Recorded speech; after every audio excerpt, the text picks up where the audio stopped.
kuvuga natanguye gushona nkiva ku ishure, kuvuga imyaka maze mu gitayeri irikira kwira 8, kirakwira imyaka 8. Na twatanguye nshona mfise imashini imwe,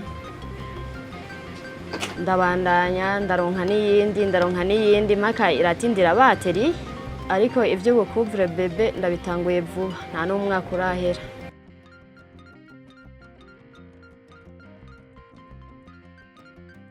Kuvaho ndonke umutahe wa PAEEJ akarusho karahabaye, kuko nk'imashini hariho zimwe ntari mfise naciye nshobora kuronka, kandi n'amafaranga yariyongereye.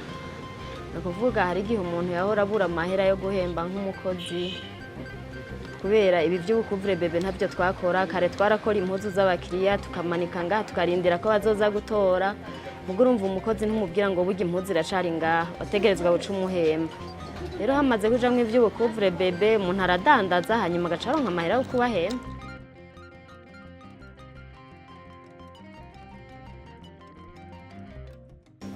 Kuva aho turonke uwo mutahe wa PAEEJ ku kwezi, novuga yuko dushobora kuronka amahera ari hagati y'350 n'amajana 4.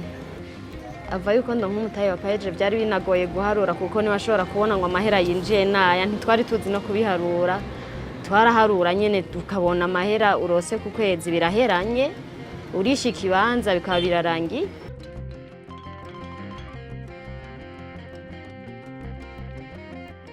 Ntararonka umutahe wa PAEEJ nari mfise abafundi 2, muga amaze kuronka narashoboye gukoresha 4, hanyuma kandi harabamwe n'abanyeshure baza kwiga ivy'igitayeri kubera imashini zari zabonetse.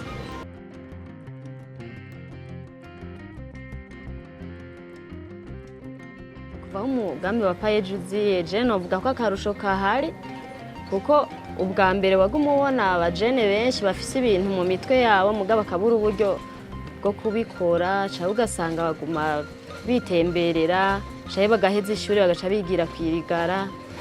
Ni ukuvuga rero kuvaho umugambi PAEEJ uziye, ubu usanga abajene benshi bafise ibintu biyumvira mu mitwe, bagaca baja muri PAEEJ igaca ibafinansa bagatera imbere.